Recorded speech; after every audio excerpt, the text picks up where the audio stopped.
Dogma. If you have questions, we might have answers, because I think, could be wrong, but I think I have scored their first YouTube interview-ish. Let's think about that.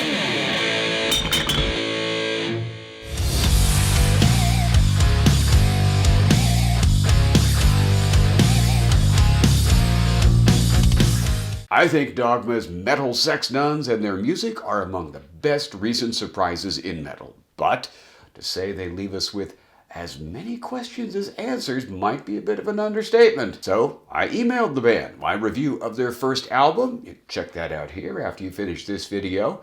Asked them for an interview, and son of a bitch, they said yes. Are you kidding me? Quick pause. Hey everybody, I'm Wayne, your metal professor. Thank you so much for choosing this video from the millions you could have chosen. Thank you. Obviously, I hope you like it. If you do, please give it a thumbs up, leave a comment, that really helps my algorithm, and by all means subscribe. Okay, back to it. Now, Dogma were not down for a real-time interview, and they're not really down for super straight answers, but I get it. They're trying to preserve the mystery around the band to keep us guessing, and they are succeeding.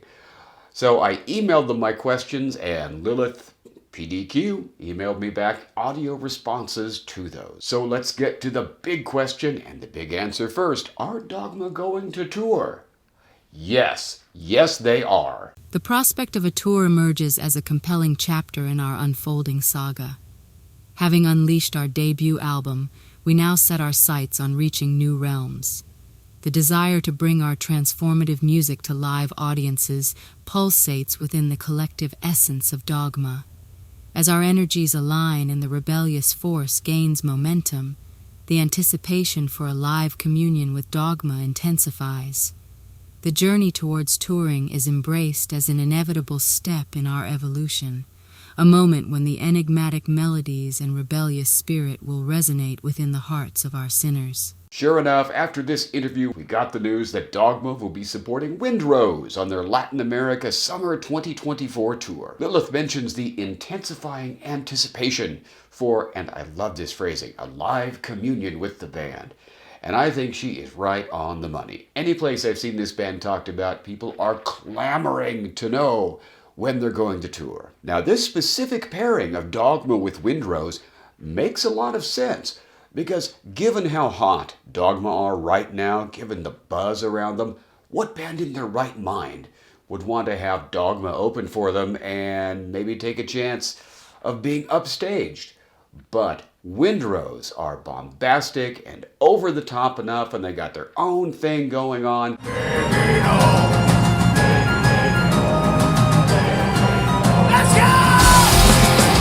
That I think it's a great pairing. I think that Windrose can pull it off. I don't think half the audience will leave after the opening act. I mean, I'm sure you've heard the infamous stories of how early Kiss or Van Halen or Guns N' Roses just went on their first international tours and just blew the headliners right off the stage.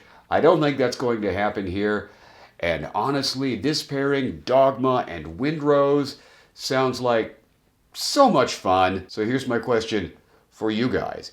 If I can make it happen, and that's a big old if, because it's a long ass haul from Missouri, where I'm at, to Latin America, would you like me to go to one of these shows and then report back with a review of the concert?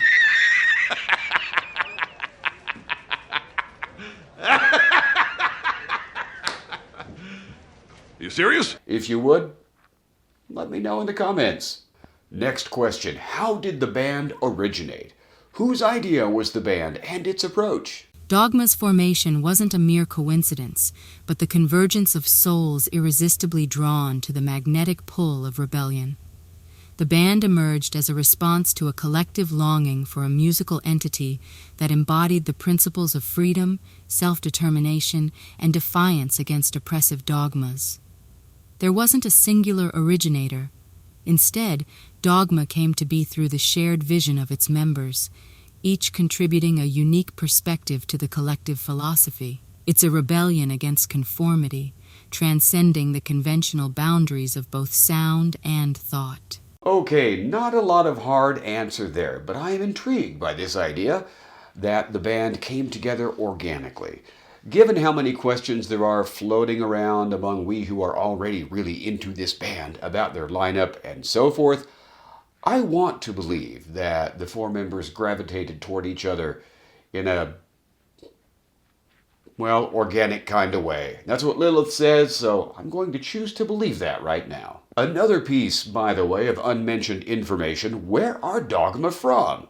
I've seen guesses ranging from Mexico to Italy. And in my review of their debut album, I said that based on this and that and the other thing, I thought they were from Colombia. But in their email back to me, the band said, no, they are definitely not from Colombia. Nothing against Colombia. They just said, no, that's not where they're from. But that's all they said. And as I said, I think that this here would have been the first interview to see the light of day. But between my getting the answers from the band back and my getting this video up, I have seen two other interview-ish pieces with the band. They seem to have been in the same format that this is. Doesn't seem like there was any real-time, face-to-face discussion going on. And one of those, I don't recall where I saw it, but the other is with Revolver magazine. And in that interview, Lilith says that they don't want to talk about who they are or where they're from because they don't want to detract from the band's music or the message. So what is the message? I asked. Because if you've seen their website, you'll see that, we live according to these 13 principles and commandments. And many of those 13 items could be taught in a college ethics course. So I asked, how did the band come up with these? Crafting the 13 principles that form the bedrock of Dogma's philosophy was a meticulous process. Our collective journey through diverse experiences, cultural influences, and a shared commitment to freedom and self-determination inspired these principles. Each principle is a deliberate choice to champion personal responsibility, individualism, and the rejection of oppressive norms. We aim to create a framework that fosters critical thinking and encourages the pursuit of passions without fear of external judgment. We could go down that list of principles and correlate most of them with one or more philosophers. Nietzsche is a big one, of course. Michel Foucault, although I find Foucault kind of pretentious and frankly wrong a lot of the time, but hey, that's neither here nor there. David Hume, Schopenhauer, Shakespeare, although Shakespeare is not regarded as a philosopher per se. I rely more on the life force energy, per se. Yeah, I'm cool. Yeah, and that I think it's time for us to feed, per se. He clearly knew a lot about philosophy, just like he knew a lot about a lot of other things. Now, obviously, the band, with its real big mandate to champion individual liberty, is very anti-Catholicism, blatantly so. But let's make an important distinction here, okay? Being anti-Catholicism is not being anti-Catholic. There is a huge difference between disapproving of a system and disapproving of people who are, in whatever capacity, within that system. And it is a fact, and I know somebody's going to bitch about this statement in the comments, I just know it, but that's how it goes. It's a fact that the longer an institution, any sort of institution, is around, the more corrupt it becomes. And obviously, the more repressive that institution, the more it infringes on individual liberties, and Dogma is not down with that. Dogma Principle 3, fanaticism is forbidden. And that's all we need to say about that. So, next question. I asked what inspired the band members to adopt the specific personae of Abrahel, Lamia, Lilith, and Nixe. The personas of Abrahel, Lamia, Lilith, and Nixe are symbolic embodiments of various aspects that resonate with Dogma's philosophy and the rebellion against societal norms. Abrahel, the drummer, represents an enigmatic and mysterious persona, embodying the thunderous heartbeat of Dogma's rhythm. The choice of Abrahel reflects the band members' desire to embrace the enigma and intensity associated with this persona. Lamia, the guitarist, draws inspiration from the seductive spirit of the Lamia demoness in ancient Greek lore. This persona symbolizes the captivating charm and fiery guitar solos, resonating with qualities like seduction, intensity, and alluring mystique. Myself, Lilith, The singer, as the enigmatic and defiant frontwoman, embodies fierce independence and defiance. Voice serves as a serenade and incitement, weaving empowering narratives into Dogma's music. The choice of Lilith reflects the identification with the themes of empowerment, rebellion against conformity, and a magnetic stage presence. Nixe, the bassist, embracing the essence of the water spirit Nixe in German folklore, represents hypnotic bass lines that cast an irresistible spell. The choice of Nixe reflects the bassist's identification with the enchanting and deep qualities of this mythical being, such as fluidity, depth, and an ethereal allure.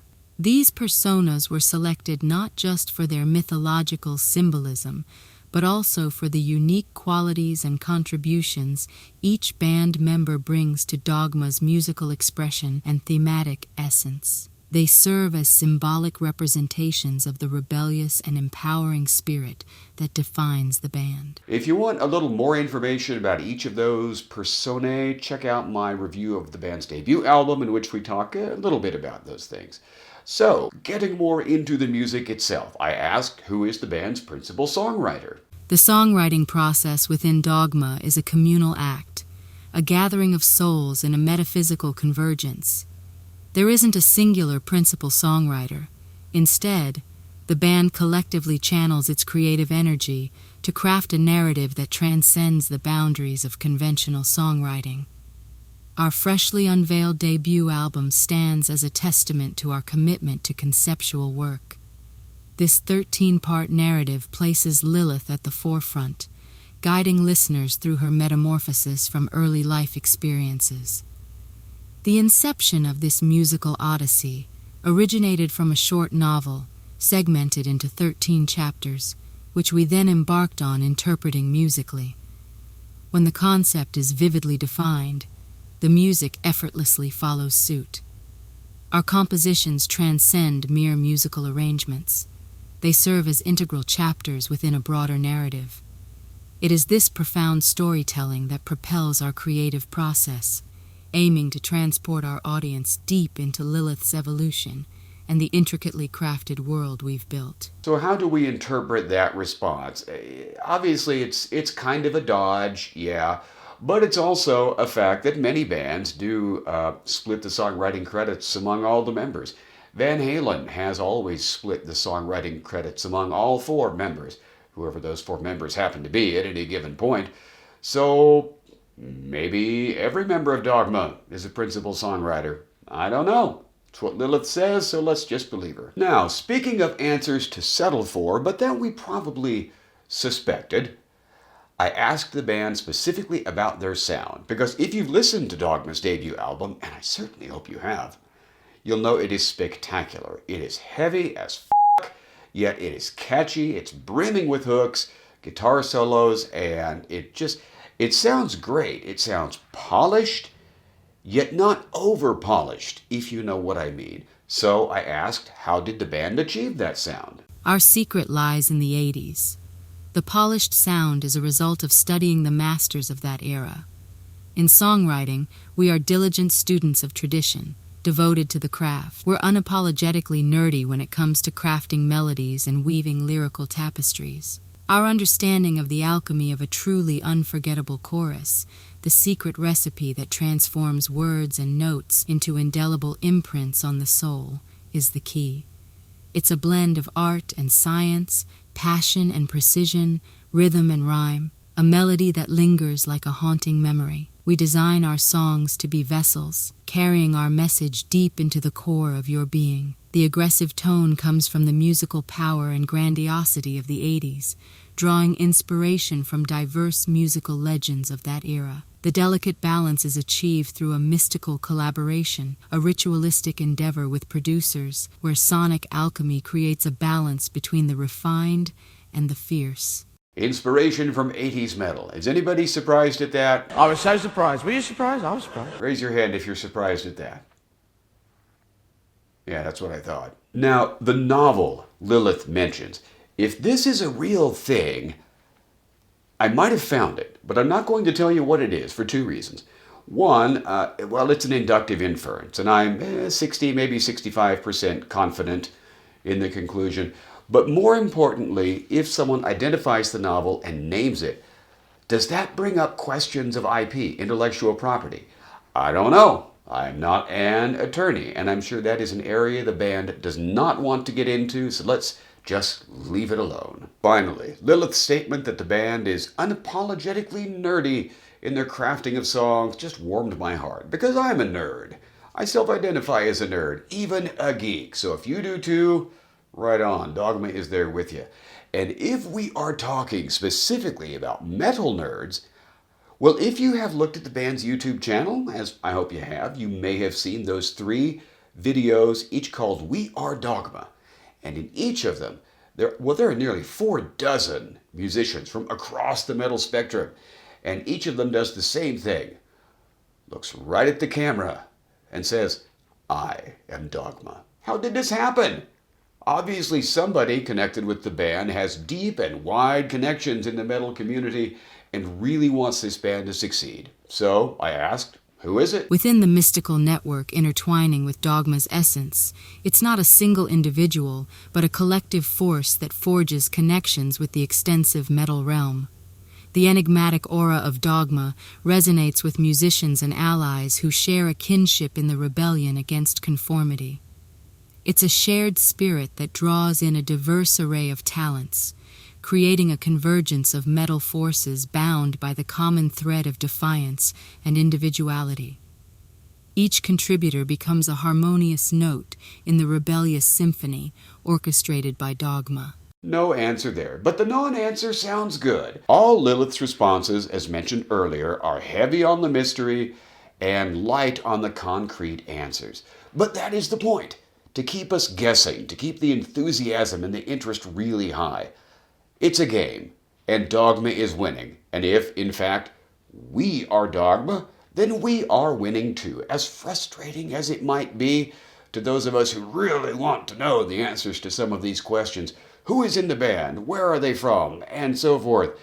And hopefully we won't die if we don't know, because, well, I hope we won't, because we don't. So there you go. All right. I hope that this interview has at least given us some stuff to think about and to talk about. And it's just kind of cool to hear the speaking voice of Lilith. I think so, anyway. And, oh, by the by,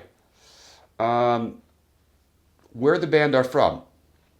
Now, as I said, we don't know, and Lilith doesn't tell us, but that accent, the inflection, the vocabulary, the grammar, all of that just screams educated American. But that having been said, that does not mean they are an American band. And sure, there are many other places a person can learn English and learn it with an American accent as well. Okay, back to an earlier question. Guys, if I can swing it, and that's a big if, do you want me to go to one of these Latin America shows this summer and report back with a review? Because if I can do it, I would love to, but we'll just have to see. Now, I had thought that maybe the very first show, July 5th, Mexico City, would be the one to go to. But then I thought, well, I don't know, because for any band on any tour, the first show or two inevitably reveals some things that need changed, tweaked, removed, added, substituted, or whatever. But by the second show, or the third show especially, often most of those things have been kind of ironed out. So maybe the San Jose show or the Bogota show would be the one to go to. I don't know. Hell, maybe I'll just put up a poll and ask, do you guys want me to try to go to one of these shows? If so, which one? Or just tell me in the comments. That's good too. Okay, everybody, that's what I have got. Thank you so much for watching, and you're awesome. I'll talk to you soon.